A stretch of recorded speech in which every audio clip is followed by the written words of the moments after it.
కొద్దిసేపు దేవుని మాటలు మనందరూ ధ్యానం చేసుకుందాం. యోహాను సువార్త 10వ అధ్యాయము 11వ వచనం.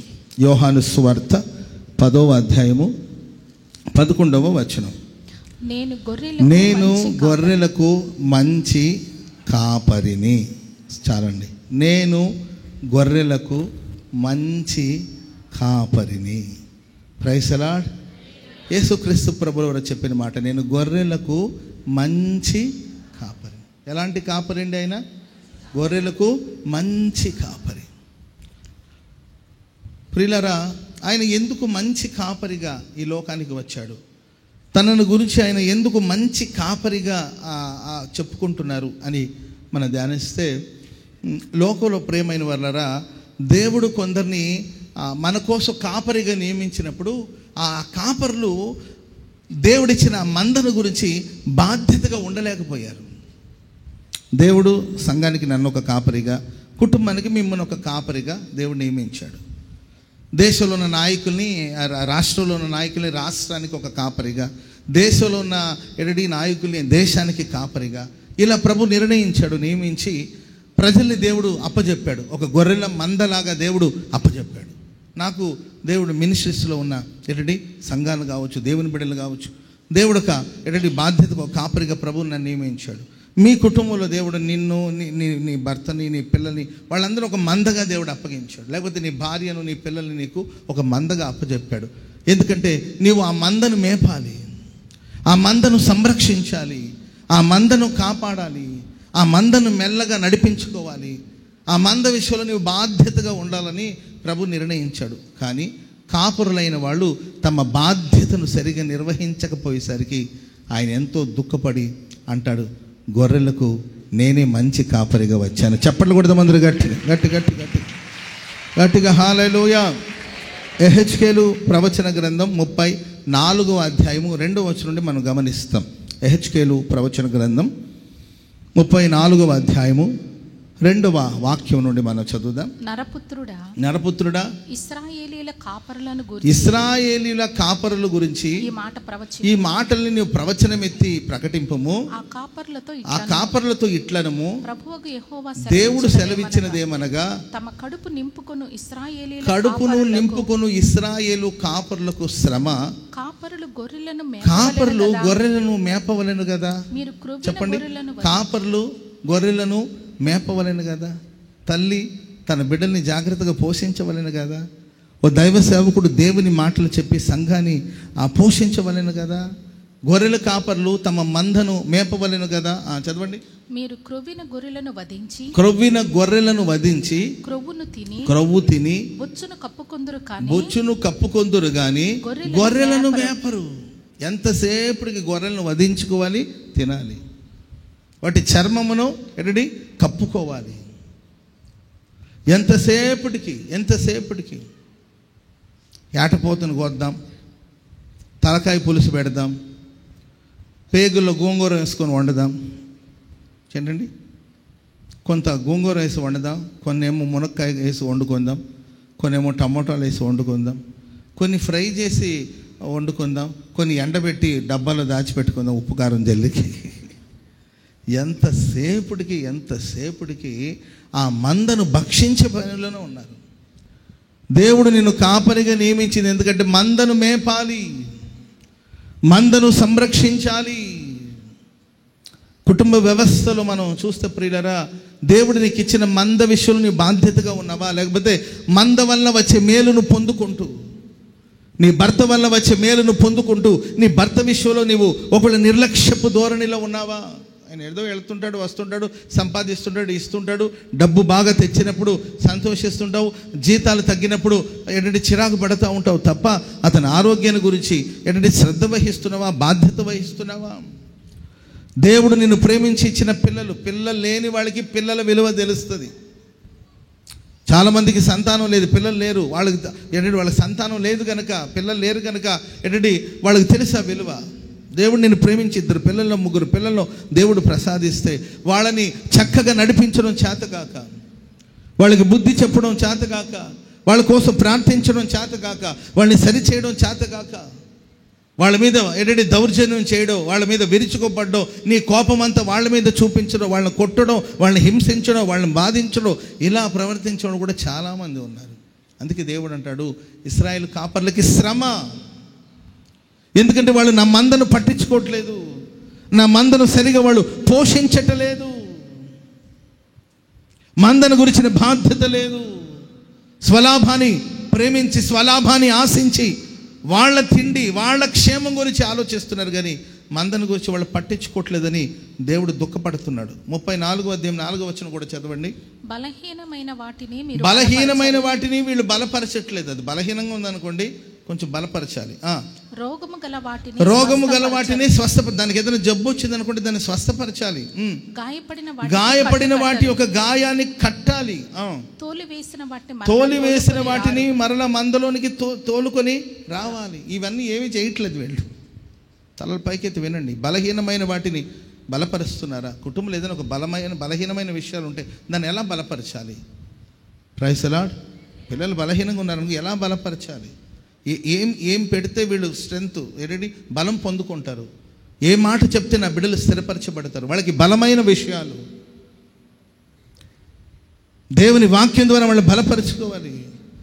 బలహీనమైన ఉంటే అంటే వాటిని వడిగా వేగంగా తోలకూడదు. అప్పుడు అవి ప్రమాదంలో పడిపోయే అవకాశాలు ఉంటుంది. అది బలహీనంగా ఉన్నప్పుడు దాన్ని మెల్లగా నడిపించుకోవాలి. అదే యాకోబులో ఉన్న మనసు. Praise the Lord. వాళ్ళ అన్న వచ్చేసి, వెళ్దాం రారా యాకోబు, వెళ్ళిపోదాం రా, నేను పెద్ద పెద్ద పెద్ద నిన్ను తీసుకెళ్ళడానికి కోసం ఒక ఊరేగింపును తీసుకొచ్చాను, పెద్ద ప్రోటోకాల్ వచ్చింది, ఇప్పుడు నేను తీసుకెళ్ళడానికి రమ్మంటే, అన్నయ్య నాకు కూడా రావాలని ఉంది, కానీ నా దగ్గర ఒక బలహీనమైన మంద ఉంది, చిన్నపిల్లల మంద ఉంది, అవి వడిగా తోలేననుకో అవి చనిపోతాయి, కనుక నీ వెళ్ళిపో, నేను మంద కాపరి నేను, సో నేను దాన్ని నిదానంగా తీసుకొస్తాను. Praise the lord. హల్లెలూయా. ఆ థింకింగ్ ఉండాలి. అందరికీ ఒకే లెక్క కాదు, అందరికీ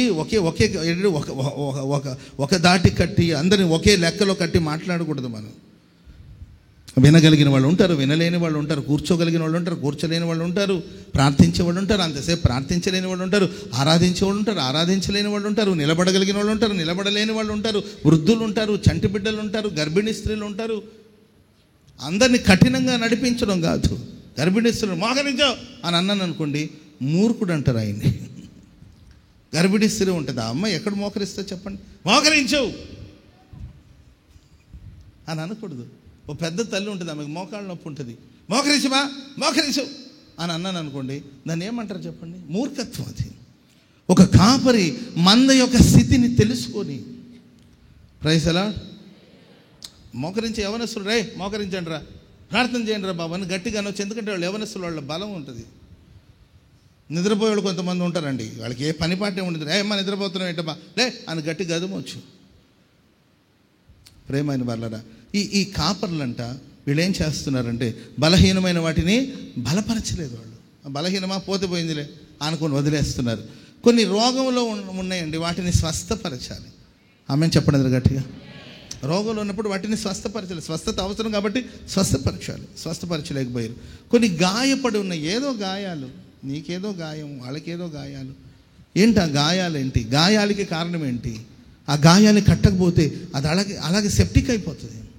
ఆ గాయాన్ని మనం గమనించి ఆ గాయానికి సరిగా మందు వేయకపోతే, ఆ గాయాన్ని పట్టించుకోకపోతే, ఇప్పుడు షుగర్ పేషెంట్లు కొంతమంది ఉంటారు, వాళ్ళకి ఏదో చిన్న గాయం ఏంటిది, వెంటనే దాని గురించి చూసుకొని షుగర్ని కంట్రోల్ చేసి దానికి ఏదో మందు వేస్తే మొత్తం మీద ఆ గాయం మానిపోతుంది. అలా కాకుండా దాన్ని పట్టించుకోకుండా అలాగే ఉండిపోయి అనుకోండి, లోపల ఏంటంటే ఆ గాయం అలాగే పెరిగిపోయి ఒక చిన్న దెబ్బ, అది మొత్తం అరికాళ్ళంతా పాడైపోయి అరికాళ్ళు తీసేశారు. ఆ తర్వాత అలాగే కాళ్ళు తినేసి మోకాళ్ళు తీసేశారు. గాయాలు కట్టాలి. నేను భౌతికమైన గాయాల గురించి చెప్పట్ల, కొన్నిసార్లు మన మనసులో ఏర్పడిన కొన్ని గాయాలు, దాన్ని వెంటనే దాన్ని సరిచేయకపోతే అది లోపల పనిచేసి చివరికి మనల్ని ప్రమాదం వైపు నడిపిస్తుంది. నీ పిల్లల మనసులో ఏర్పడిన గాయాలు ఏంటి? నీ పిల్లలు ఎలా ఫీల్ అవుతున్నారు? నీ భర్త ఎలా ఫీల్ అవుతున్నాడు? నీ భార్య ఎలా ఫీల్ అవుతుంది? మాట్లాడకుండా మౌనంగా ఉంటుంది, ఆమె ఎలా ఫీల్ అవుతుంది? ఆమె గుండెలో ఏర్పడిన గాయం ఏంటి? ఆ గాయాన్ని ఎలా కట్టాలి? ఏం చెప్తే ఆమె గాయాలు మానుతుంది? దాని గురించిన శ్రద్ధ తీసుకోవాల్సిన అవసరం ఎంతైనా ఉందండి. ఏదో ఉన్నాం బతుకుతున్నాం అని కాకుండా, దేవుడు నీకు అప్పగించిన మందను గాయాలు కట్టాలి. తోలు వేసిన వాటిని అన్నిటిని కూడా మళ్ళీ తోలుకొని రావాలి. ఆమె చెప్పండి అందరూ గట్టి. దైవ సేవకులు మీకు హౌస్ విజిటింగ్ వస్తూ ఉంటారు, మన సేవకులు హౌస్ విజిటింగ్ వస్తూ ఉంటారు. ఎందుకంటే ఎవరు ఆగిపోయారో తెలియదు కదండి. వచ్చి విజిట్ చేసి ప్రార్థన చేసి అమ్మ వస్తున్నారా అని పలకరించి పరామర్శించి మరలా మీరు ఆగిపోతే మరలా మందిరానికి తీసుకొస్తూ ఉంటారు. హల్లెలూయా. వస్తే వచ్చారు, పోతే పోయారు, ఒకడు పోతే 7 వస్తారని నేను అనుకోకూడదు కదా, గర్వం కదా. ఒకడినే కాపాడలేని వాడికి దేవుడు 7 ఎలా ఇస్తాడు చెప్పండి? ఇప్పుడు ఒకడినే మనం జాగ్రత్తగా కాపాడకపోతే 7 దేవుడు ఎలా ఇస్తాడు చెప్పండి? కాబట్టి దేవుడు ఎందుకు కాపరిగా వచ్చారంటే భూమి మీద ఉన్న కాపరులు శ్రద్ధ వహించట్లేదు, బాధ్యత వహించట్లేదు, కుటుంబాన్ని పట్టించుకోవట్లేదు, సంఘాన్ని పట్టించుకోవట్లేదు, సమాజాన్ని పట్టించుకోవట్లేదు. సమాజాన్ని గురించిన బాధ్యత లేదు, సంఘాల గురించిన బాధ్యత లేదు, కుటుంబాన్ని గురించిన బాధ్యత లేకుండా మరి స్వార్థప్రియులుగా ఏం తిన్నామో, ఏం తాగామో, ఏం ధరించుకున్నామో, ఎలా సంపాదించుకున్నామో ఇలాంటి కార్యక్రమాలు నిమగ్నమై సాగిపోతుండగా దేవుడు దుఃఖపడి అంటాడు, ఇక నేనే మీకు మంచి కాపరిగా ఉండబోతున్నాను. చెప్పండి కూడా మొదలు గట్టి గట్టి గట్టి గట్టి గట్టి గట్టి హల్లెలూయా. నేను గొర్రెలకు మంచి కాపరిని, నా గొర్రెలు నా స్వరాన్ని వింటాయి, అవి నన్ను వెంబడిస్తాయి, వాటికి నేను నిత్య జీవాన్ని ప్రసాదిస్తాను. Praise the lord. ఆమె చెప్పండి అందరూ గట్టిగా. గొర్రెలకు నేను మంచి కాపరిని. నేను జీతగాడిని కాదు. జీతగాడు జీతానికి పనిచేస్తాడు. ఆ మందకి ఏదైనా ప్రమాదం వచ్చిందనుకోండి విడిచి పారిపోతాడు. జీతగాళ్ళు ఉంటారండి, మన సేఫ్ జోన్లో ఉన్నంత వరకు మనం ఏదైనా చేస్తాం. జీతగాడోడు ఎందుకంటే జీతానికి భత్యానికి పని చేస్తూ ఉంటాడు. ఇక్కడ కాకపోతే ఈ కంపెనీ కాకపోతే ఇంకో కంపెనీ సాఫ్ట్వేర్లు పనిచేస్తుంటాము. అక్కడ ఏదో చిన్న ప్రాబ్లం వచ్చింది, జనరల్ మనం ఆలోచిద్దామండి. మనకు ఏదో ప్రాబ్లం వచ్చింది, ఈ కంపెనీ కాకపోతే ఇంకో కంపెనీ, నీ కంపెనీ కాకపోతే ఇంకో కంపెనీ లేదా చెప్పు. ఇది కాకపోతే యుఎస్ కంపెనీ ఇంకొకటి, అది కాకపోతే ఇంకో కంపెనీలో జాయిన్ అవుతాం. అంటే జీతగాళ్ళు కాబట్టి వెళ్ళిపోతారు. అలాగే మనం ఏ డిపార్ట్మెంట్లో తీసుకొని మనం పనికి అవసరం వెళ్ళాము, మనకు వీలు ఉంటే అక్కడ ఉంటాం, లేకపోతే వెళ్ళిపోతాం. జీతగాడు అయితే ఉంటాడు, లేకపోతే వెళ్ళిపోతాడు. కానీ కాపరి ప్రభు అంటే నేను జీతగాడిని కాదు. జీతగాడైతే ఆ సంఘానికి ఒక సమస్య వచ్చినప్పుడు, ఇప్పుడు జీతగాళ్ళు అనుకోండి, ఈ సంఘానికి ఏదైనా సమస్య వచ్చింది అనుకోండి, మందకి ఏదైనా సమస్య వచ్చిందనుకో, నాకేం పట్టిందిలే బాబు నేను వెళ్తానని చెప్పి వెళ్ళిపోతాడు. మీ కర్మ ఏదో మీరు పడండి, మీ బాధలు ఏదో పడండి, నాకెందుకు వచ్చిన గొడవ అని దులుపుకొని వదిలేసి వెళ్ళిపోతాడు. అతడు ఎవరంటే జీతగాడు. కానీ కాపరి ఆ సంఘానికి ఒక ప్రమాదం వచ్చినప్పుడు, మందకు ఒక ప్రమాదం వచ్చినప్పుడు ప్రాణాన్ని తెగించి నిలబడతాడండి. చావునైనా చేస్తాడు కానీ తన మందను శత్రు చేతికి అప్పగించాడు. శత్రు చేతికి అప్పజెప్పడు, అవసరమైతే శత్రుతో కఠినంగా పోరాడతాడు. Praise the lord. చెప్పండి గట్టిగా హల్లెలూయా. కనుక ప్రియులారా, ఇలా ఒక మంచి కాపరి ఈ ఫిబ్రవరి మాసం అంతా, కేవలం ఈ ఒక్క మాసం అనే కాదండి, ఏంటండి ఈ మాసం నుండి గతంలో ఆయన మన కాపరిగా ఉన్నాడు, ఇప్పుడు కాపరిగా ఉన్నాడు, రాబోయే కాలంలో కూడా ఆయనే మన కాపరి. హల్లెలూయా. ఆయన కాపరిగా ఈ మాసంలో మీరు గ్రహిస్తారండి, ఆయన మిమ్మల్ని కాపరిగా ఎలా నడిపిస్తాడు. మందను వెలుపటికి తీసుకెళ్ళినప్పుడల్లా మందకు ముందుగా వెళుతూ ఉంటాడు ఆయన. హల్లెలూయా. సరే, ఒక రెండు మూడు మాటలు చెప్పి ముగించేస్తాను, ప్రార్థన చేసుకుందామని.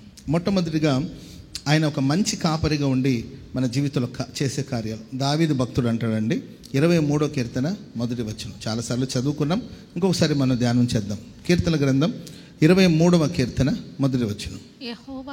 యెహోవా నా కాపరి, నాకు లేమి కలగదు, పచ్చిక గల చోట్ల ఆయన నన్ను పరుండ చేస్తాడు, శాంతికరమైన జలములు ఆయన నన్ను నడిపించుచూ ఉన్నాడు. Praise the lord. యెహోవా నాకు కాపరి, నాకు లేమి కలగదు. పక్కన మనం చూసి చెప్పండి, యెహోవా నాకు కాపరి, యెహోవా నా కాపరి, నాకు లేమి కలగదు. నాకే కొదవ లేదు, నాకే కొదవ కలగనివ్వడైనా, ఏ కొరత కలగనివ్వడైనా. అంతే విశ్వసించండి, ఈ మాసమంతా మీ ప్రతి అవసరాలు ప్రభు తీర్చబోతున్నాడు. ప్రతి అవసరాలు తీర్చబోతున్నాడు, ప్రతి అక్కర్లను దేవుడు తీర్చబోతున్నాడు. మీకు కావలసిన వాటన్నిటిని దేవుడు మీకు దయచేయబోతున్నాడు. హల్లెలూయా. యెహోవా నా కాపరి, నాకు ఏమీ లేదు కాదు.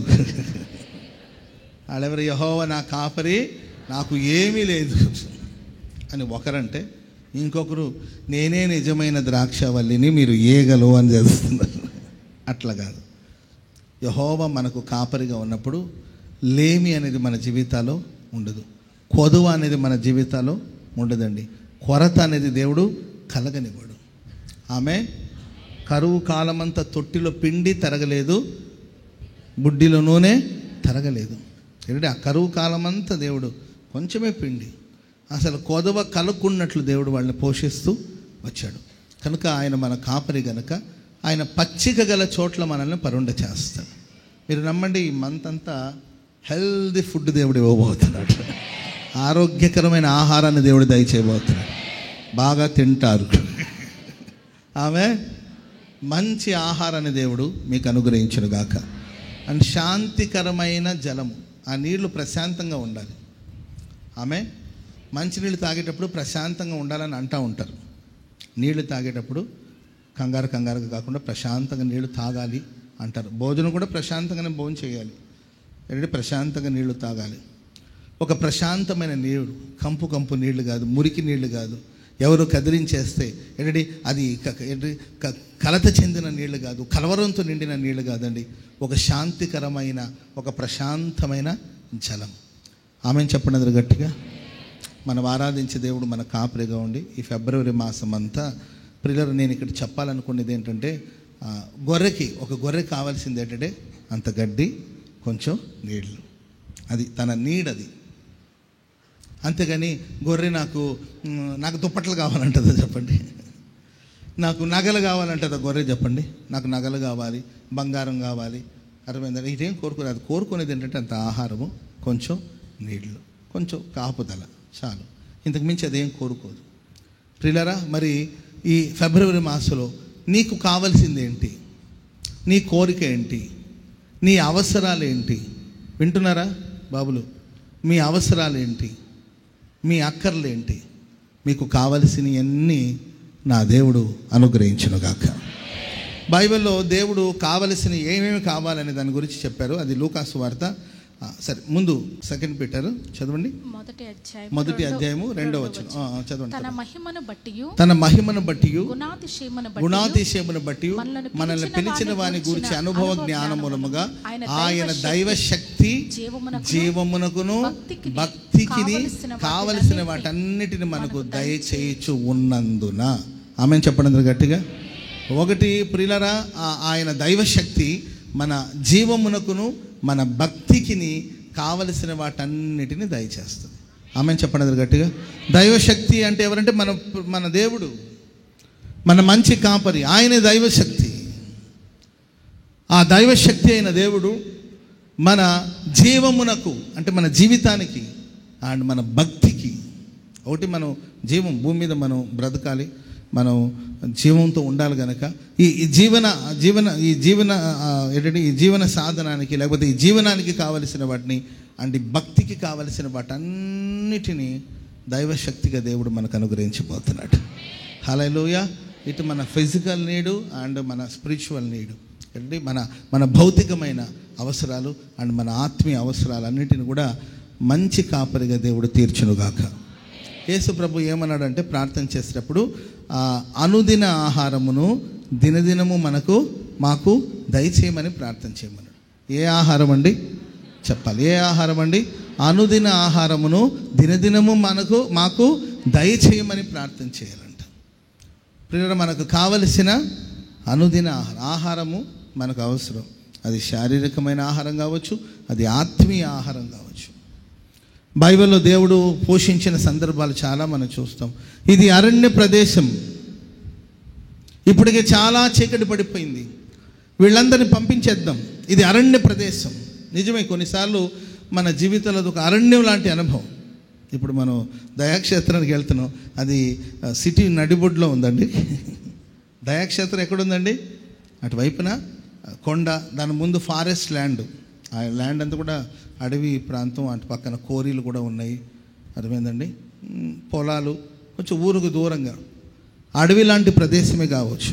మనం అక్కడికి వెళ్తున్నాం, అక్కడ అనుదిన ఆహారాన్ని దినదినము దేవుడు మనకు దయచేయను గాక. చెప్పండి కూడా మొదలు గట్టి గట్టిగా హల్లెలూయా. ఇది అరణ్య ప్రదేశం. శిష్యులు చెప్పిన ఇది అరణ్య ప్రదేశం, ఇక్కడ వీలు పడదు. ఇది అరణ్య ప్రదేశం. ఊర్లో అయితే వీలు ఉంటుందేమో, అది అరణ్య ప్రదేశం. ఆహారం అందదు.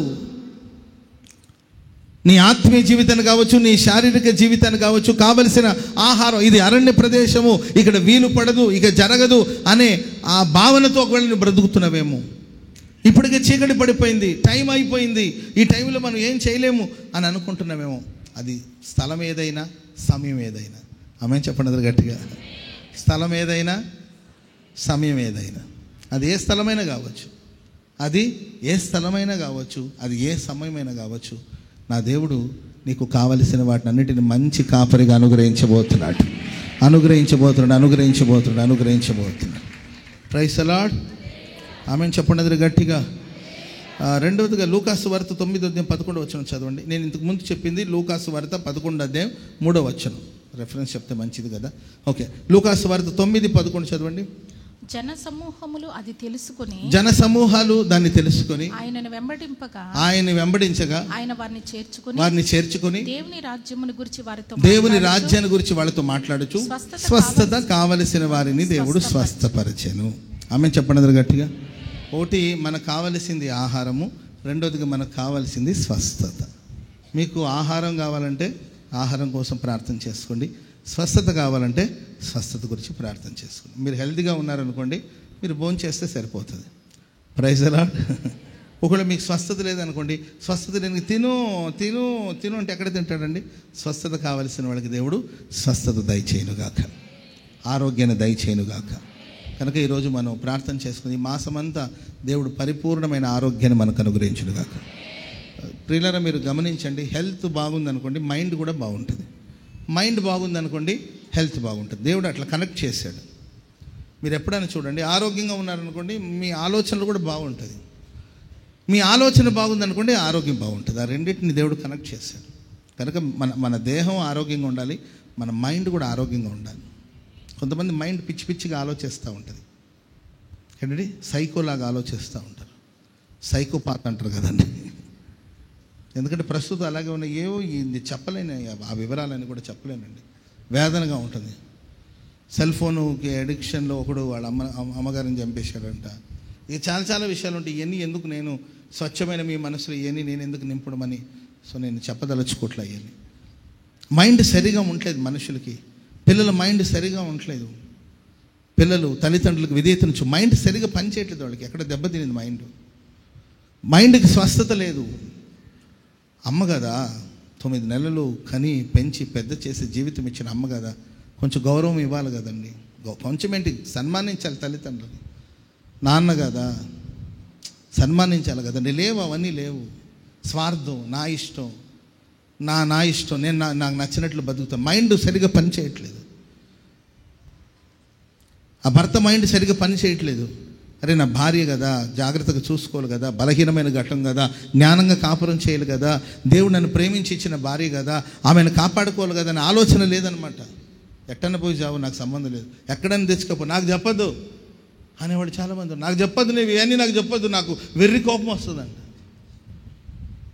మాట్లాడుతుంటే నాకు జర్రి పాకినట్టుంది, వెర్రి కోపం వస్తుంది, ఇలాంటి డైలాగులన్నీ మాట్లాడుతుంటారు. బాధ్యత లేనివాడు, మైండ్ సరిగ్గా లేదనమాట. భార్య భర్త విషయంలో అంటే మైండ్ సరిలేదనమాట. కాబట్టి ఆయా సందర్భాలు ఏదో పిచ్చి పిచ్చి ఆలోచనలు, పిచ్చి పిచ్చి మాటలు, పిచ్చి పిచ్చి చేష్టలన్నీ కూడా ఉంటాయేమో. అందుకొరకే మనం ప్రార్థన చేసుకోవాలి, ప్రభు నాకు స్వస్థత కావాలి. ఆమె చెప్పండి గట్టిగా. హల్లెలూయా.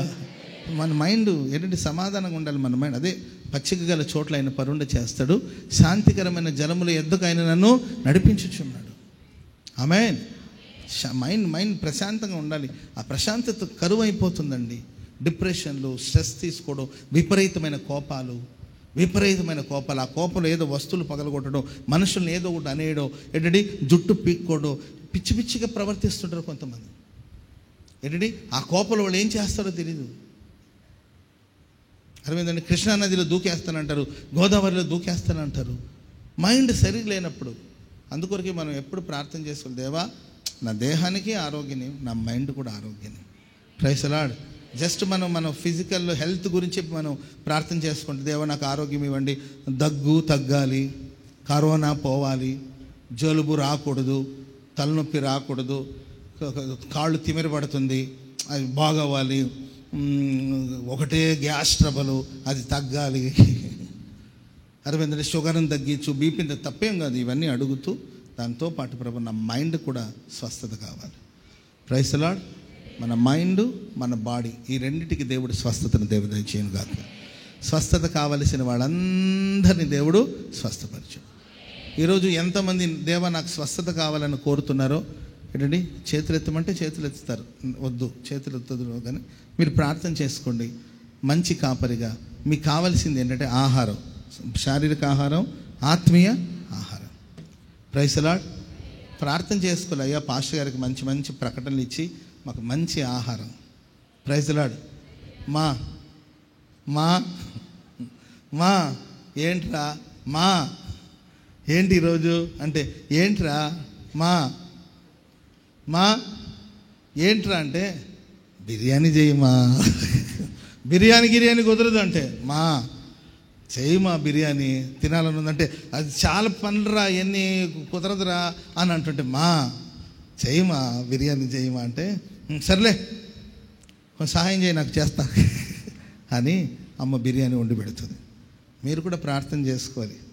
Praise the Lord. అయ్యా అయ్యా అబ్రామయ్యకి మంచి ప్రకటనలు ఇవ్వయ్యా అని ప్రార్థన చేసుకుంటే దేవుడు మీకు మంచి ప్రకటనలు ఇస్తాడు. ఏదో ఒకటిలే తొందరగా ముగిస్తే పోదాంలే, ఏదో ఒకటిలే అనుకుంటే ఏదో ఒకటి చెప్పి నేను కూడా పోతుంటాను. భౌతికమైన ఆహారము, ఆత్మీయ ఆహారం. ఏంటండి, భౌతికమైన స్వస్థత, మన మానసిక స్వస్థత, ఇవి మనకు కావాలి. ఇంకొక మాట కూడా ఉందండి. లూకాసు వార్త 14:28 త్వరగా లూకాసు వార్త 14:28 త్వరగా. మీలో ఎవడైనను ఒక గోపురమును కట్టింప కోరినెడల దాన్ని కొనసాగించుటకు కావలసినది. చాలు, మిగతాదని మనకొద్దు. ఏంటండి, గోపురం కట్టగోరినెడల దాన్ని కొనసాగించడానికి కావలసింది. ఎవరెవరైతే కట్టాలనుకుంటున్నారో దానికి కావాల్సిందంతా దేవుడు దయచేయను కాక. హల్లెలూయా. ఇప్పుడు దయాక్షేత్రంలో పెద్ద పెద్ద పెద్ద పెద్ద కన్స్ట్రక్షన్స్ జరగబోతుంది. అక్కడ దానికి కావలసిందంతా దేవుడు దయచేయను గాక. సముద్రమంత సమృద్ధిని దేవుడు అనుగ్రహించును గాక. సముద్రమంత సమృద్ధిని అనుగ్రహించును గాక. ఇక్కడ చాలా నీడు ఉంది, చాలా అవసరాలు ఉన్నాయి. అదేంటంటే ఒక చంటి బిడ్డను ఎలా మనం పెంచుకోవాలో అట్లా చాలా పనులు ఉన్నాయి అక్కడ. ఒక చంటి బిడ్డను ఎలా జాగ్రత్తగా చూసుకొని దాని అవసరాలని ఎలా మనం తీర్చాలో అట్లా చాలా అవసరాలు ఉన్నాయి అక్కడ. ప్రతి వర్క్, పొలాలు కదండి, అక్కడ ప్రతీది కూడా మనం ఏది బోరుతో పాటు బోర్ వేసుకోవడం కానీ, కరెంటు విషయాలు కానీ, ట్రాన్స్ఫార్మర్ కూడా మొన్న వర్క్ జరుగుతూ ఉంది. అన్నీ కూడా లక్షల రూపాయలతో కూడిన పని. అది చిన్నగా ఏదో 50,000, 60,000, ₹1,00,000, 2 లక్షలతో కాదండి. ఏ పనిలో తలబెట్టినా కొన్ని లక్షల రూపాయలు. దైవ కార్యాలు జరగడానికి ఏంటండి కావలసిన వాటన్నిటిని దేవుడు దయచేయనుగాక. ఉప్పు మొదలుకొని, పప్పు మొదలుకొని, పొయ్యి మొదలుకొని, పుల్లలు మొదలుకొని అన్నీ ఒక్కొక్కటి సమకూరుస్తూ ఉన్నారు. Praise the Lord. ఒక్కొక్కటి డేక్షాలు మొదలుకొని, పాత్రలు మొదలుకొని, పళ్ళాలు మొదలుకొని, గరిటెలు మొదలుకొని ఏంటండి ఒక్కొక్కటి మొత్తం అక్కడికి చేరుస్తూ ఉన్నాం నిదానంగా. ఏంటండి ఆ దయాక్షేత్రం నిర్మించబడడానికి కావలసిన వాటన్నిటినీ మంచి కాపరిగా దేవుడు దయచేయునుగాక. 3 విషయాలు చెప్పానండి. ఒకటి కావలసిన ఆహారము, రెండోదిగా కావలసిన స్వస్థత, మూడోది కావలసిన గోపురానికి కావలసినవి. సరే, రెండో మాట కూడా చదవండి త్వరగా. కీర్తన గ్రంథం 23వ కీర్తన 4వ గాఢాంధకారపు లోయలో నేను సంచరించినను ఏ అపాయమునకు నేను భయపడను. నీవు నాకు తోడుగా ఉన్నావు. నీ దుడ్డు కర్రయు నీ దండమును నన్ను ఆదరిస్తది. శత్రువుల ఎదుట నీవు నాకు భోజనమును సిద్ధపరచుదువు. నూనెతో నా తలను అంటున్నావు. నా గిన్నె నిండి పొంగి పొర్లుచు ఉన్నది. స్తోత్రం చెప్పండి గట్టిగా. గాఢాంధకారపు లోయలో సంచరించిన ఏ అపాయమునకు నేను భయపడను, ఎందుకంటే నీవు నాకు తోడుగా ఉన్నావు. ఆమేన్. హల్లెలూయా. మంచి కాపరి మనకు తోడుగా ఉంటాడు. కొన్ని ట్రాన్స్లేషన్లో మనకు దగ్గరగా ఉంటాడని, మనకు క్లోజ్గా ఉంటాడని. కొంతమంది అబ్రహం పాస్టర్ గారు నాకు చాలా క్లోజ్ అండి అంటుంటారు. నేను క్లోజ్ అవ్వడం వల్ల నీకేం ఉండదు, నీకే లాభం ఉంటుంది. అబ్రహం పాస్టర్ గారు మాకు చాలా క్లోజ్ అండి, మాతో చాలా ఫ్రెండ్లీగా ఉంటాడండి, మాకు చాలా క్లోజ్ అండి. దీనివల్ల మీకు ఒరిగేది ఏమీ లేదు. మీకు ఎవరు క్లోజ్గా ఉండాలి తెలుసండి? మంచి కాపరిని యేసయ్య మీకు సమీపంగా ఉండాలి, సమీపంగా ఉండాలి. ఆమేన్, హల్లెలూయా. నేను మీకు దగ్గరగా ఉండడం వల్ల మీకు ప్రమాదాలు కూడా జరగవచ్చు. అర్థమైందండి? ఏంటంటే చూడు వాళ్ళ దగ్గర ఉంటున్నారని అసూయపడవచ్చు మనుషులు, దానివల్ల అది మీకు నష్టమే కదండి. కాబట్టి దైవ సేవకుల్ని ప్రేమించాలి, సేవకులకి దగ్గరగా ఉండడం తప్ప నేను అనట్లేదు. కానీ అంతకన్నా ముఖ్యంగా మనం ఎవరికి దగ్గరగా ఉండాలండి? దేవునికి దగ్గర ఉండాలి. దేవుడు మనకు దగ్గరగా ఉండాలి. గాఢాంధకారం లైఫ్లో కొన్నిసార్లు గాఢాంధకారపు అనుభవాలు. ఇప్పటికే చాలామంది ప్రయాణాలు చేస్తున్నారు. మరణాంధకారపు లోయలవి. జీవితం అంతా అయోమయంగా గాఢాంధకారంగా అనిపిస్తూ ఉంటుంది. దిక్కు తెలియదు, దారి తెలియదు, గమ్యం తెలియదండి. ఏమి చేయాలో తెలియదు, ఎక్కడికి వెళ్ళాలో తెలియదు, ఎవరిని అడగాలో తెలియదు, దీనికి పరిష్కారం ఏంటో తెలియదు, దీని ముగింపు ఏంటో కూడా తెలియదు. ఈ సమస్య ఎక్కడికి వెళ్ళి ముగిస్తుంది, ఈ ప్రాబ్లం ఎక్కడికి వెళ్ళి చేరుతుంది, ఈ అవమానం ఎక్కడి దాకా తీసుకెళ్తుంది, ఏమీ అర్థం కాదు. ఏం చేయాలో అర్థం కాదు, నిద్ర పట్టదు, తిండి మీద మనసు ఉండదు, గాఢాంధకారం అండి, ఏ మాత్రం వెలుగు కనిపించదు. అంత అయోమయ అనుభవాల్లో కొన్నిసార్లు మనం సాగిపోతూ ఉంటాం. నిందలు ఒకవైపున, అవమానాలు ఒకవైపున, మనసు ఏంటంటే కృంగిపోతూ ఉంటుంది. ఒంటరి బ్రతుకులో కృంగిన మనసుకు చల్లని నీ చూపే ఔషధమే. ఓటమి నీడలో క్షేమము లేక వేదన కలిగిన వేళల.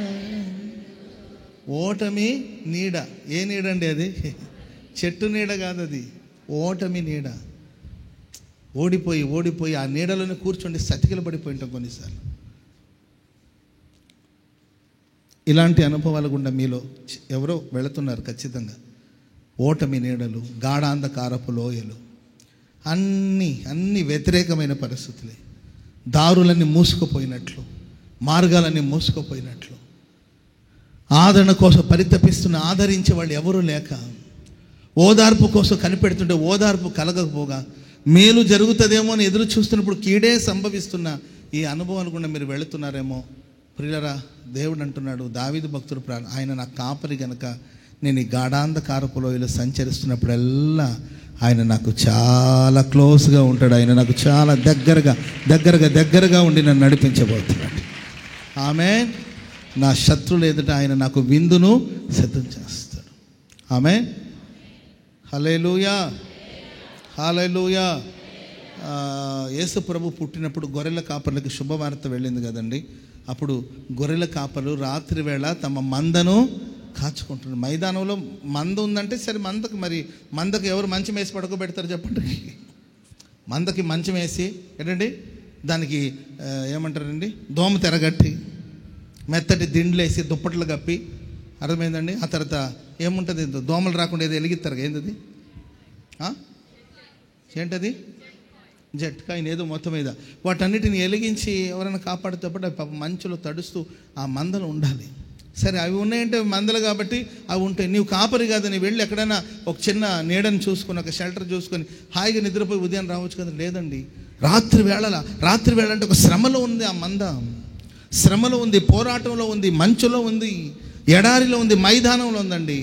ఆ రాత్రి వేళ ఆ మందకి ఏ ప్రమాదం రాకుండా ఆ కాపర్లు కాచుకుంటూ ఉన్నట్లు, శ్రమలో మనం ఉన్నప్పుడు, ఆపదలో ఉన్నప్పుడు, కన్నీటి మధ్యలో ఉన్నప్పుడు, మీ చావేదో మీరు చావండి, నీవు చేసుకున్న కర్మ నేను పట్టిందిలే అని మనల్ని చూసి దూరంగా వెళ్ళిపోడండి.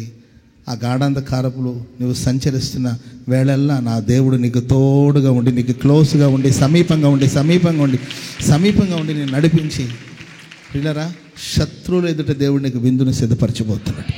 శత్రువుల ఎదుట దేవుడు నీకు విందును సిద్ధం చేయబోతున్నాడు. హల్లెలూయా. యెషయా గ్రంథం 37వ అధ్యాయము 26వ వచనంలో ఇజ్కియా ప్రార్థన చేస్తున్నప్పుడు దేవుడు చెప్పిన మాటలు అక్కడ ఉంటుంది. యెషయా గ్రంథం 37వ అధ్యాయం 26వ వచనం. నేనే పూర్వమందు దీని కలుగు చేశాను. పురాతన కాలం నుండి దీన్ని నిర్ణయించింది నేనే. నీకు వినబడలేదా? ప్రాకారము గల పట్టణాన్ని నువ్వు పాడు చేసి పాడు దిబ్బలుగా చేయుట నా వల్లనే సంభవించింది. మీకు ముందు కాన్సెప్ట్ చెప్తాను, తర్వాత చదివితే మీకు అర్థమవుతుంది. తలలు పైకి ఎత్తి వినండి. హిజ్కియా రాజుకి వ్యతిరేకంగా లేచిన శత్రు ఎవరమ్మా? ఆయన రబ్షాకే. ఏ రాజు అయినా? సన్హెరీబు. ఏ దేశపు రాజు? సిరియా రాజు. అష్షూరు రాజు హిజ్కియా రాజుకు వ్యతిరేకంగా లేచి వ్యతిరేకమైన మాటలని మాట్లాడి వ్యతిరేకంగా వచ్చి ఒక చేతగాని వాడి లాగా హిజ్కియా రాజుని ప్రపంచానికి చూపించాలని చాలా పనులు చేస్తూ వచ్చాడు. ఏదైనా ఉంటే మాట్లాడుకుందాం బ్రదర్ అని అంటే ప్రజలందరి మనసుని చెరుపుతూ పాడు చేస్తూ హిజ్కియాను ఒక చేతగాని వాడి కింద, దేనికి పనికిరాని వాడి కింద ఇలా అంతా చూపించడానికి కోసం అష్షూరు రాజు ప్రయత్నాలు చేస్తున్నాడు. అలాంటి పరిస్థితుల్లో హిజ్కియా రాజు ఏం చేశారంటే దేవుని మందిలో వెళ్ళి ఆయన చెప్పిన మాటలన్నిటినీ దేవుని సల్లపరిచి కన్నీళ్లతో ప్రార్థన చేస్తే అప్పుడు దేవుని వాక్కు వచ్చిందండి హిజ్కియాకి. Praise the lord. ఆ మాటలో అష్షూరు రాజు గురించి దేవుడు చెప్పిన మాట ఇప్పుడు మన అక్క చదివింది. ఇప్పుడు చదవండి అమ్మా. అష్షూరు రాజు నేనే పూర్వమందు దీన్ని కలుగు చేస్తానని పురాతన కాలంలో దీన్ని నిర్ణయించుతానని నీకు వినబడలేదా? ప్రాకారముల పట్టణంలో నీవు పాడు దిబ్బలుగా చేయొచ్చు. ఇవన్నీ నీవు ఇప్పటివరకు అష్షూరు రాజు, వినండి, ఇది హిజ్కియా రాజుతో కాదు, అష్షూరు రాజు ఇప్పుడు దాకా నీ విజయం సాధిస్తూ వచ్చావంటే అది నీ కృషి కాదు, నా వల్ల నీవు విజయం సాధిస్తూ వచ్చావు. Praise the Lord. నా వల్ల నీకు విజయం వచ్చింది, నా వల్ల ప్రాకారాలు దాటావు, నా వల్ల నేను నిర్ణయించాను కాబట్టి ఇచ్చాను. నీవు నా బిడ్డవో కాదో అన్న సంగతి కాదు. నేను నీకు మేలు చేస్తూ వచ్చాను, నీవు ప్రాకారాల్ని జయిస్తూ వచ్చావు, పట్టణాన్ని పాడు దిబ్బలుగా చేస్తూ వచ్చావు. ఇవన్నీ నేను నిర్ణయించింది. నా నిర్ణయం లేకుండా ఏది జరగదు, నా ప్రణాళిక లేకుండా ఏది జరగదు, నా సహాయం లేకుండా ఏది జరగదు. ఇప్పటి వరకు నీ జీవితంలో జరిగిన ప్రతి కార్యాలు నా సహాయం వల్ల, నేను నిర్ణయించిన దాన్ని బట్టి నేను నీకు అన్ని రాజ్యాల మీద జయం అనుగ్రహిస్తూ వచ్చాను. అంతవరకు బాగుంది. కానీ ఇప్పుడు నువ్వు ఎక్కడికి వచ్చావు తెలుసా? నా పట్టణ యొక్క సరిహద్దులోనికి వచ్చి నువ్వేదో చేయాలనుకుంటున్నావు. ఇప్పుడు చదవండి అమ్మా. కాబట్టి వాటి కాపురస్తులు బలహీనులై జడిసిరి. ఆ పట్టణం వాళ్ళు జడిసిరి కానీ విభ్రాంతి నుండి పొలములోని గడ్డి వలెను కాడవేయని చేల వలెను అయిరి. నీవు కూర్చున్నుటయు బయలు వెళ్ళుటయు లోపలికి వచ్చుటయు. నీవు కూర్చోవడం, నీవు బయలుదేరడం, నీవు లోపలికి రావడం నా మీద రంకలను నాకు తెలిసే ఉన్నవి. నీవు చేసి అన్ని నాకు తెలిసే ఉంది, నీవు చేసి అని నాకు వినబడతానే ఉంది. స్తోత్రం చెప్పండి అందరు గట్టిగా. హల్లెలూయా. చదవండి. నా మీద నీవు వేయు రంకెలను నీవు చేసిన కలహములను నా చెవులలో జొచ్చాను. ఎవరి చెవుల్లో జొచ్చిందండి? మీరు చేసే పోరాటాలు నా చెవులు వినబడాల్సిన అవసరం లేదు, నేను వినదలుచుకోవట్లే. మీరు రంకెలేసినా, మీరు గోల్ చేసినా, మీరు ఏం చేసినా నాకు వినిపించిపోయిన నష్టం లేదు. మీకు వ్యతిరేకంగా ఎవరైనా గోలు చేసినా అవి మీరు వినకపోయినా పర్వాలేదు, కానీ దేవుడు వింటాడు. ఎవరు వింటారండి? మన శత్రువు చేసే తంత్రాలు, శత్రువు చేసే క్రియలు, శత్రువులు మాట్లాడే మాటలు మనం వినవలసిన అవసరం లేదు, వినవలసినంత అవకాశం మనకు లేదు. ఒకవేళ మనం విన్నా దానివల్ల మనకేమి ఒరిగేది లేదండి, మనం వినకపోయినా జరిగే నష్టమేమి లేదు. కానీ దేవుడు అంటాడు, అష్షూరు నువ్వు చేసేవన్నీ నేను చూసా, నువ్వు మాట్లాడేవన్నీ నేను విన్నా. నా గాలము నీ ముక్కునకు తగిలించాను, నా కళ్ళెము నీ నోటికి పెట్టి నిన్ను మళ్ళిస్తాను, వచ్చిన మార్గమును వచ్చిన దారిలోనే తిరిగి వెళ్ళాలి. ఆమె చెప్పండి అందరు గట్టిగా. నీకు ఎవరైనా శత్రువులు ఉన్నారండి? శత్రువులు ఎందుకు ఉంటారంటే ఉంటారు, ఖచ్చితంగా ఉంటారు. శత్రువులు లేరంటే మరి బడాయిలుగా ఉంటుంది, ఉంటారు, ఖచ్చితంగా ఉంటారు. మన ఫ్యామిలీలో ఉండొచ్చు, మన ఇరుగు పొరుగు వాళ్ళు ఉండొచ్చు, ఫ్రెండ్ సర్కిల్లో ఉండొచ్చు. ఎవడండి ఫ్రెండ్? ఎవడండి చెప్పండి? ఎవడు ఫ్రెండ్ చెప్పండి? మన భ్రమలో బతుకుతున్నాం అంతే. ఎవడు ఫ్రెండ్? Praise the lord. ఎవరు మనకు ఫ్రెండ్ చెప్పండి? ప్రాణానికి ప్రాణం ఇచ్చేవాడే స్నేహితుడు అవుతాడు. అలా మన కోసం ప్రాణం పెట్టేవాడు ఈ సృష్టిలో, ప్రకృతిలో, ఈ సృష్టిలో దేవుడు తప్ప ఇంకొకరు లేనే లేరండి. ఆమె చెప్పండి గట్టిగా. ఒకప్పుడు స్నేహం అంటే గొప్పగా ఉండేది, ఒకప్పుడు స్నేహం కోసం చాలా చేసేవాళ్ళు. ఇప్పుడు అవన్నీ లేవు. కలిసి ఒక కలర్ సొక్క వేసుకుంటారు అంతే, అంతకు మించి ఏముండదు. ఇదే ఫ్రెండ్షిప్ అంటే కలర్ సొక్క వేసుకోవడం అంతే. షేర్ ఇట్ ఉందా నీకు? క్విక్ షేర్ ఉందా? ఆన్ చేసుకో, నేను పంపిస్తాను. యాపిల్ నుండి యాపిల్కి వచ్చేస్తుంది వెంటనే. ఏంటండి, ఈ యాపిల్ మూతిని తగిలిచ్చారు అనుకోండి, దీంట్లో దాంట్లో జంప్ అవుతుంది. ఇది ఇప్పుడున్న ఫ్రెండ్షిప్ అంతా. ప్రైజ్ ది లార్డ్, హల్లెలూయా. ఒకడేదో వాడు బాధని, పాపం బాధని ఎట్టో బయటికి వెళ్తేనే మనకు ఫ్రీ అవుతుంది. గ్యాస్ట్రిక్ వచ్చినప్పుడు స్టమక్ ఉబ్బరంగా ఉంటుంది. ఆ తేపు వచ్చేదాకా ఇట్లా నడిచి ఇట్లా అయినా చేస్తే అది కొంచెం అనవసరము అప్పుడు ఎంత హాయిగా ఉంటుందో. అది ఆ ఫీల్డ్లో వెళ్ళిన వాళ్ళకి తెలుస్తుంది ఆ బాధ. గ్యాస్ట్రిక్ లేని వాళ్ళకి తెలియదండి. సరే, దాన్ని ఏదో ఒక రూపంలో వాళ్ళు బయట పెట్టారనుకోండి. వాడు ఫీలింగ్, నా మనసంతా వేదనగా ఉంది, జీవితం అంతా అయోమయంగా ఉంది, గాఢాంధకారపు లోయలో సంచరిస్తున్నాను అని ఏదో మొత్తం మీద రైమింగ్తో ఒక కొటేషన్ ఏదో ఒకటి పెట్టాడండి. వాడు ఫ్రెండ్ దాన్ని చూసి వాడు ఏమన్నా, రేరా ఏమైందిరా, ఏమైనా ప్రాబ్లం అనాలి కదండి. కొటేషన్ బలవదు కానీ, అర్థమైందండి, కొటేషన్ బాగుంది కానీ నాకు షేర్ చేయాలి, అర్థమైందండి. ఆడ కొటేషన్ పెట్టాడు. వాడికి ఎంతో పెయిన్ కష్టం ఉంటే కదా వాడు పెట్టాడు. ఒక ఫ్రెండ్గా నువ్వేం చేయాలరా, నీ సమస్య ఏందిరా నీ బాధ ఏందిరా, ఏదన్నా నా వల్ల ఏదైనా సహాయం, ఇది కాదండి చెయ్యాలి.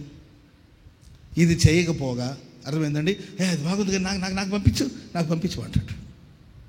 ఇలాంటి స్నేహం లోపల కల్మషమైన మనుషులు. ప్రైజ్ ది లార్డ్, చెప్పండి గట్టిగా హల్లెలూయా, హల్లెలూయా. ప్రేమైన వాళ్ళరా, ప్రభు చూస్తున్నాడు. హిజ్కియా రాజుకు వ్యతిరేకంగా ఏంటండి, అష్షూరు చేసిన రంకెలు కానీ, ఆయన చేసిన కార్యాలను కానీ మేబీ మనుషులు ఒకవేళ చూడకపోయినా ప్రభు చూస్తూ ఉన్నాడండి. దేవుడు అన్నాడు, ఇదిగో నీవు వచ్చిన దారి తిరిగి వెళతావు. నీకు ఎవడైనా శత్రువు ఉన్నాడు అనుకోండి, వాడు వచ్చిన దాన్ని వాడు పోతాడు, అంతే అన్నాడు. వచ్చిన దారి పోతాడని చెప్పండి పక్కన వాళ్ళు చూస్తే. దేవుడు మళ్ళీ ఇస్తాడు, మళ్ళీ ఇస్తాడు. Praise the Lord. వాళ్ళే పోతారు, పోతారు. మీరు ఏం కంగారు పడద్దు, పోతారు. శత్రువులు ఖచ్చితంగా పోతారు. నీ కుటుంబాన్ని పాడు చేసి, నీ జీవితాన్ని పాడు చేసి, నీ బిడ్డల జీవితాన్ని పాడు చేసి, నీ మానసిక ప్రశాంతతను పాడు చేసిన శత్రువు ఎవడైనా సరే, నీవు జస్ట్ ఊరికి దేవుని మందిరంకి వెళ్ళి ప్రార్థన చేసుకోండి, అంతే. హిజ్కియా రాజు ఏం చేశారు చెప్పండి, చెప్పాలి. మందిరం తలుపు ఎప్పుడు తెరవబడే ఉంటుంది. ప్రార్థన పర్పస్ మీద ఎప్పుడైనా రావచ్చు. నిద్రపోదాం అంటే మాత్రం ఇక్కడ ఉంచరు, అంతేగాని ప్రార్థన చేసుకోవడానికి వస్తే మీకు అవకాశాలు ఇస్తారు. ఏ సమస్య వచ్చినా పరుగున వచ్చి దేవుని మందిలో సాగిలపడి ప్రార్థన చేసుకోండి. ప్రభువా, నన్ను ఈ ప్రాబ్లం నుండి బయటికి తీసుకురండి, నాకు చాలా బాధగా ఉంది, నాకు చాలా ఏడుపు వస్తుంది, నాకు దుఃఖం వస్తుంది, ఏం చేయాలో నాకు తెలియట్లేదు, నేను వాళ్ళలాగా మాట్లాడలేను, వాళ్ళలాగా నేను ప్రవర్తించలేను, ఇరుకున ఉన్నానని మీరు ప్రార్థన చేసుకుంటే దేవుడు నీకు, నాయనా నా కుమారుడా హిజ్కియా,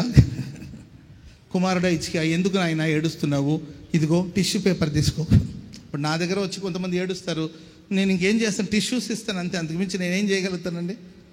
ఏడుస్తుంటే పాపం బాధగా ఉంటుంది కాబట్టి టిష్యూ పేపర్ ఇచ్చి అమ్మ కళ్ళు తెలుసు అంతవరకే చెప్పగలుగుతాను. లేకపోతే ఏం కాదులేమ్మా ధైర్యంగా ఉండండి అంటారు. బాధ వాళ్ళది, నాదేముందండి, భయం కాదని నేను అనేస్తాను. బాధ వాళ్ళది కదా, పెయిన్ వాళ్ళది కాదండి. Praise the lord.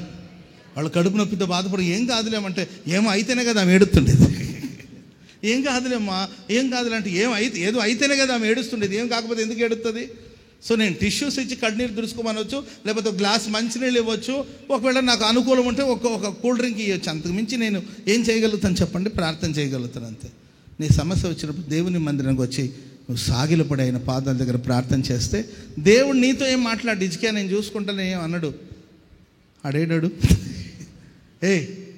ఒరే అష్షూరుగా ఇటురారా, ఇప్పటివరకు నీ విజయం సాధిస్తూ వచ్చావంటే అది నీ ఘనత కాదురా, నేను ఇచ్చిన ఘనత. నీవు నా బిడ్డ యొక్క సరిహద్దు వచ్చేంత వరకు నేను నీకు మేలు చేస్తూ వచ్చాను. ఇప్పుడు నువ్వు నా బిడ్డ యొక్క సరిహద్దులు అడుగు పెడుతున్నావు కాబట్టి ఇక నేను ఊరుకునేది లేదు.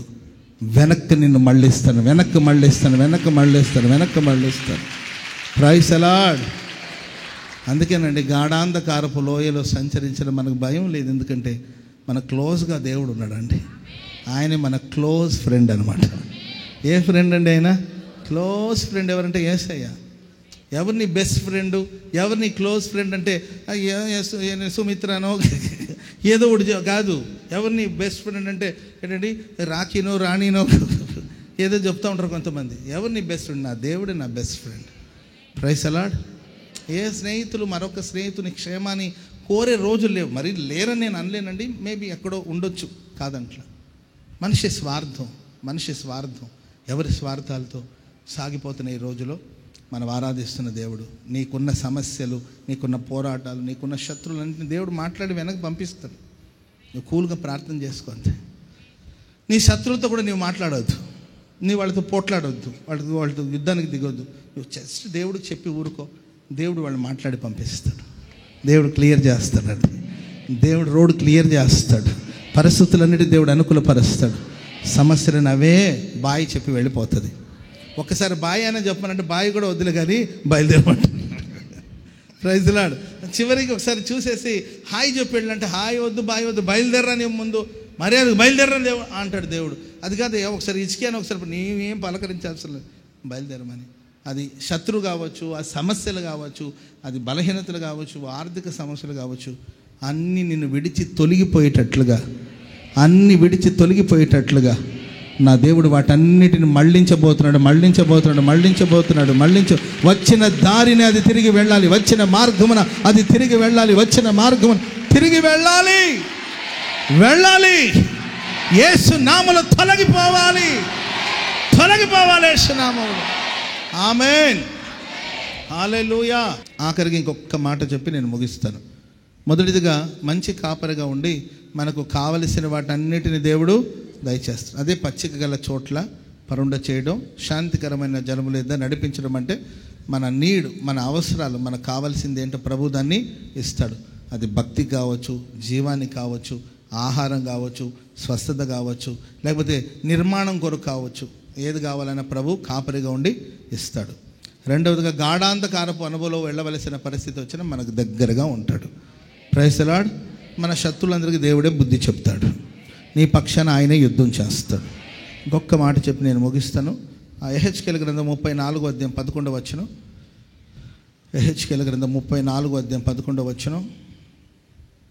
యెహోవా సెలవిచ్చినదేమనగా, ఏమనగా ఇదిగో నేను నేనే నా గొర్రెలను వెదికి వాటిని కనుగొందును. నేనే నా గొర్రెలను వెదికి కనుగొంటాను.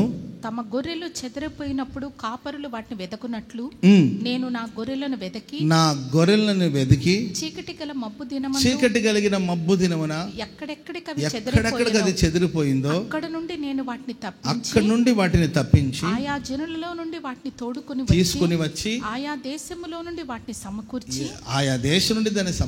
వాటి స్వదేశంలోనికి వాటిని తెచ్చి పర్వతం మీదను వాగుల యొద్దను దేశమందున సకలమైన కాపుర స్థలముల యొద్దను వాటిని మేపెదను. స్తోత్రం చెప్పండి గట్టిగా.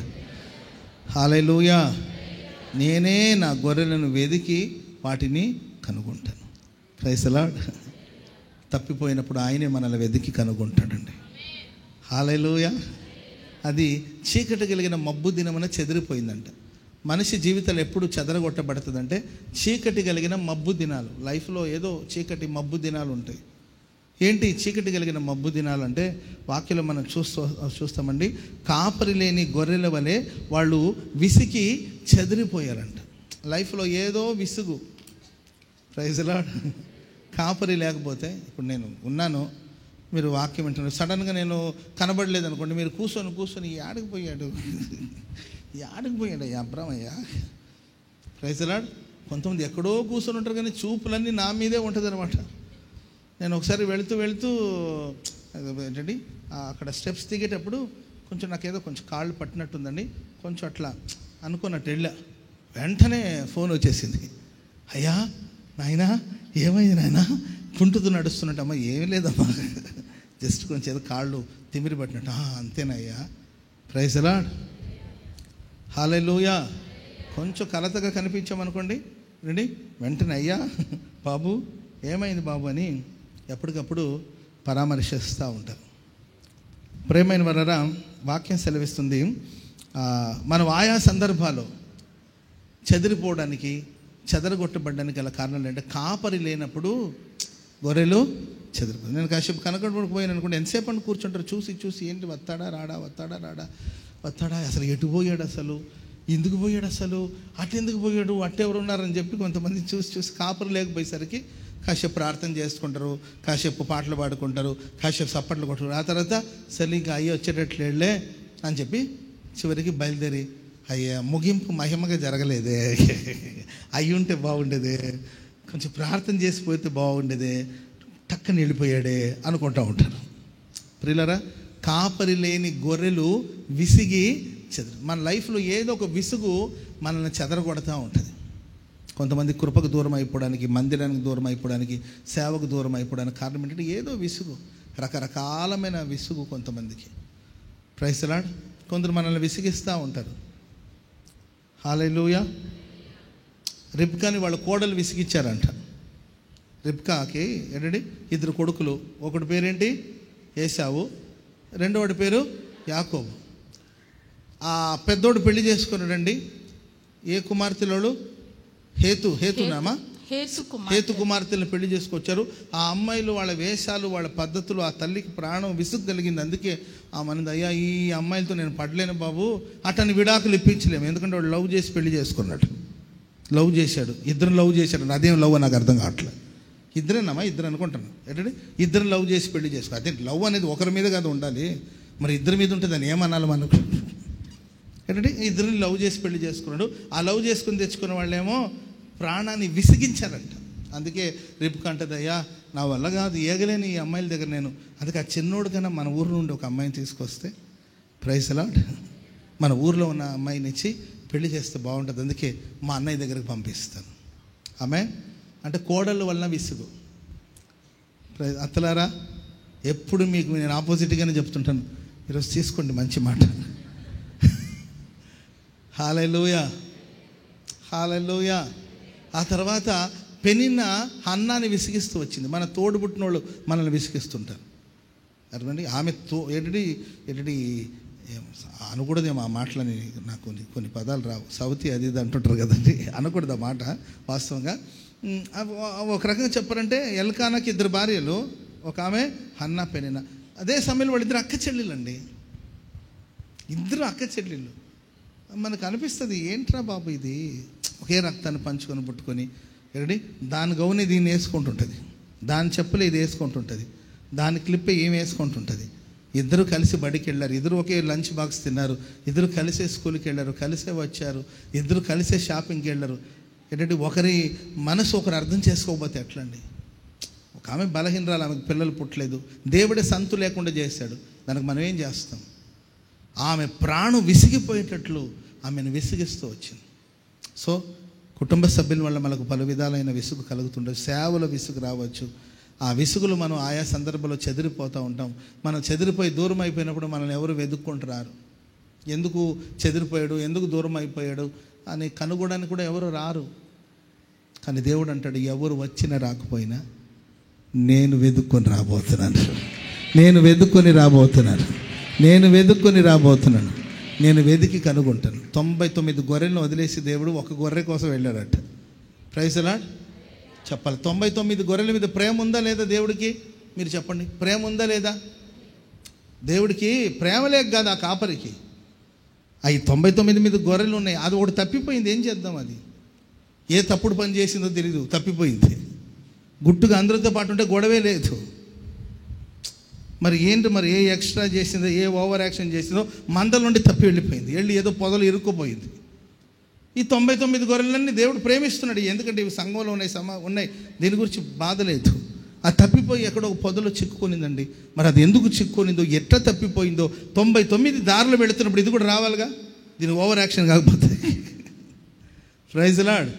అందరూ వెళుతున్న మార్గంలో వెళ్ళిపోతే అసలు గొడవ ఉండదు. ఎక్స్ట్రాడినరీగా ఏదో చేయాలని ట్రై చేసి అది తప్పిపోయి ఏదో పొదలు ఇరుక్కునిందండి. ఒళ్ళంతా గాయాలు, రక్తసిక్తంగా మారిపోయింది. ఏదైనా జంతువు చూసిందనుకోండి, తోడేళ్ళు చూసిందనుకోండి, చంపేస్తుంది, తినేస్తుంది, ఇక దేనికి పనికి రాకుండా పోతుంది, ఇంక అంతేక. ఆ మరుసటి రోజు ఏంటంటే ఆదరణ గుడికి పెట్టుకోవాల్సింది, అంతేక. కానీ ఆ కాపరికి నిద్ర పట్టలేదండి. ఎట్టుపోయిందో ఆ గొర్రెని ఓ లాంతర్ ఒకటి పట్టుకొని వెతుక్కుంటూ వెళ్ళాడండి. Praise the lord. హల్లెలూయా. ఈ 99 గొర్రెలు మా మీద ప్రేమ లేదా అని అనకూడదు. మీరు మందలో ఉన్నారు. Praise the Lord. మీరు మందలో ఉన్నారు, మీ మీద ప్రేమ ఉంది. ఆ తప్పిపోయింది కదా, ఏ దరిద్ర పనులు చేసి తప్పిపోయిందని లాంతర పట్టుకొని వెళితే పాపం ఆ పొదలు చిక్కుని అరిసే ఓపిక కూడా లేకుండా అలా మూలుగుతూ ఉన్నప్పుడు వెళ్ళి దాన్ని తీసుకొని గుండెకి హత్తుకొని అవసరమైతే చంప మీద 2 వేసి, పనికి మూలం దానా అసలు ఎంత భయపెట్టావే నన్ను, దొంగ సచ్చిందానా, ఎందుకు తప్పిపోయాడు అంటుంటుందో దాన్ని తీసుకొని భుజాలు వేసుకుని రాపోదా ప్రైజ్ లార్డ్ తీసుకొచ్చి ఆ మందలో చేర్చాడు. లైఫ్లో ఆయా సందర్భంలో ఏదో విసుగు, ఏదో చిరాకు వల్ల మీరు కృపకు దూరం అయిపోతుంటారు, సేవకులు దూరం అయిపోతుంటారు, మందిరానికి దూరం అయిపోతుంటారు, చెరువు మీద అలుగుతారు కదండి, అట్లా మా మీద అలిగిపోతుంటారు కొంతమంది. ఏం చేద్దాం చెప్పండి? కాపరి కాబట్టి. ప్రభువే కదండి మనకి ఇన్స్పిరేషన్, ఆయనే కదండి, ఆయన అడుగుజాడలో కదండి మనం నడవాలి. కనుక మరలా వచ్చామా, ఏం కాదులే రామ ప్రార్థనకి. కొందరు నేను కోప్పడతాను, వాళ్ళు వెళ్ళిపోయిన తర్వాత మరలా నేను వాళ్ళు కబురు పెడతాను. కొందరు వస్తారు, కొందరు రారు. ఏదైనా తప్పులు ఒప్పులు ఉన్నప్పుడు గద్దిస్తాను, బుద్ధి చెప్తాను. కొంతమంది ఆడేవాడు మాకు చెప్పడానికి అనుకున్న వాళ్ళు కూడా ఉన్నారు. వాడు వీడన్నా కూడా నేను మీ కాపరినే. మీరు రెస్పెక్ట్ ఇచ్చినా ఇవ్వకపోయినా, మీరు ప్రేమించినా ప్రేమించకపోయినా నాకు మీ ఎడల బాధ్యత ఉంది. నేను అడగండి, పీటర్ పాస్టర్ని అడగండి, నేను అడుగుతూనే ఉంటాను వాళ్ళు ఎక్కడున్నారు, వీళ్ళు ఎక్కడున్నారు, ఎట్లా ఉంది వివరాలని కనుక్కుంటూనే ఉంటాను. రాజు మన పీటర్ని కానీ, మన రాజును కానీ, ఇజ్రాయెల్ కానీ, వీళ్ళంతా హౌస్ విజిటింగ్ చేస్తూ ఉంటారు, కృపానిధి కానీ కనుక్కుంటానే ఉంటాను నేను, ఎలా ఉన్నారు ఏంటి అని వివరాలు తెలుసుకొని ప్రార్థన చేస్తూ ఉంటాను. వాళ్ళు విజిటింగ్ చేసి అంత ఫోటోలు తీసుకొచ్చి నాకు అన్న వీళ్ళు పిల్లలన్నా, వీళ్ళు పెళ్ళిళ్ళన్నా అని చెప్తూ ఉంటారని కనుక్కొని ప్రార్థన చేస్తూ ఉంటాను. కాపరిగా నా ప్రయత్నం చిన్నది, కానీ నేను ఆరాధిస్తున్న దేవుడు, నీవు ఏ చీకట్లో, ఏ చీకటి మబ్బు దినం చెదిరిపోయావో చెదిరిపోయి నేను మరలా సంఘముగా దేవుడు సమకూర్చబోతున్నాడు. ఉన్నతమైన ఆశీర్వాదాలతో ప్రభు నిన్ను నింపబోతున్నాడు. ఇక మీదట నా దేవుడే నిన్ను మేపబోతున్నాడు, నా దేవుడు నిన్ను పోషించబోతున్నాడు, శ్రేష్టమైన స్థలములో నా దేవుడు నిన్ను స్థిరపరచబోతున్నాడు. ఈ మాటలు నా దేవుడు మన వినికిడిలో స్థిరపరిచి ఆశీర్వదించుగాక. లేచి నిలబడండి, ప్రార్థన చేసుకుందాం. పరిశుద్ధుడా యేసయ్యా, నీకు స్తోత్రం తండ్రి. గడిచిన జనవరి మాసమంతా నీ కృపలో మమ్మలను కాపాడి సజీవుల లెక్కలో ఉంచి ఈ ఫిబ్రవరి మాసం 1వ తారీఖులోకి మమ్మలను ప్రవేశపెట్టిన దేవానికి స్తోత్రం. వాగ్దాన రూపకంగా మీ దాసుని ద్వారా నువ్వు మాతో మాట్లాడిన ప్రతి మాటను బట్టి నీకు స్తోత్రం. నేను గొర్రెలకు మంచి కాపరినని నువ్వు సెలవిచ్చావు. మంచి కాపరి గొర్రెల కొరకు తన ప్రాణం పెడతాడు. జీతగాడే కనుక గొర్రెలను కూర్చి లక్ష్యము చేయక పారిపోతాడని, నా గొర్రెలు నా స్వరము వింటాయని, వాటిని నేను ఎరుగుతానని, అవి నన్ను వెంబడిస్తాయని, వాటికి నిత్య జీవమునిస్తానని నువ్వు వాగ్దానము చేశావు తండ్రి. నిజమే, గొర్రెలమైన మాకు నీవు మంచి కాపరిగా ఉన్నందుకై నీకు స్తోత్రం. మంచి కాపరిగా ఉండి మాకు ఏమేమి చేస్తావో నీ యొక్క వాక్యం ద్వారా నువ్వు సెలవిచ్చినందుకు స్తోత్రం. పచ్చిగల చోట్ల పరుండ చేసి శాంతికరమైన జలముల చెంత నడిపించి ప్రాణమునకు సేద తీర్చి నీతి మార్గాల్లో నడిపిస్తానని నువ్వు సెలవిచ్చినందుకు స్తోత్రం. నిజమే, మాకేమేమి కావాలనో నువ్వు ఎరిగి మాకు తీర్చే దేవుడువుగా నీ ఉన్నందుకై నీకు స్తోత్రములు. మాకు కావలసిన వాటిని నువ్వు ఇచ్చే దేవుడవు. మా ఆత్మకు, మా శరీరానికి ఏమి కావాలో నువ్వు తీరుస్తావు నాయన. దినదినము మాకు అవసరమైన ఆహారాన్ని ఇస్తావు. ఆత్మీయ ఆహారాన్ని కూడా నువ్వు మాకు ఇస్తావు తండ్రి. మాకు జీవమునకు, భక్తికి కావలసిన వాటినన్నిటినీ ఇచ్చే దేవుడువుగా నీవు మాకున్నందుకై స్తోత్రం. స్వస్థత కావలసిన వారికి ఆనాడు స్వస్థత పరిచావు ప్రభా. అలాగే నాయన, గోపురము కట్టడానికి తండ్రి ఏమేమైతే అవసరమో వాటన్నిటినీ కూడా నువ్వు దయచేసావు. మా శరీరానికి, ఆత్మకు కావలసిన వాటిని ఇస్తావు. స్వస్థత కావలసిన వారికి స్వస్థతను ఇస్తావు. గోపురము కట్టడానికి కావలసిన వాటిని నువ్వు ఇస్తావని నువ్వు సెలవిచ్చినందుకు స్తోత్రం. ఈ రాత్రి ఎవరు వీటి కొరకు అక్కర కలిగి నీ సన్నిధానములో ప్రార్థనలు, విజ్ఞాపనలు చేస్తున్నారో పరిశుద్ధాత్మదేవ, ప్రతి ఒక్కరికి కావలసిన వాటిని రాత్రికాల సమయములో దయచేయమని కూడా మేము ప్రార్థన చేస్తున్నాం. మేము అడగక మునిపే మాకు అక్కరగా ఉన్నవేవో ఎరిగిన దేవుడివి నాయన, మొరలు ఆలకించే దేవుడివి నా ప్రభా.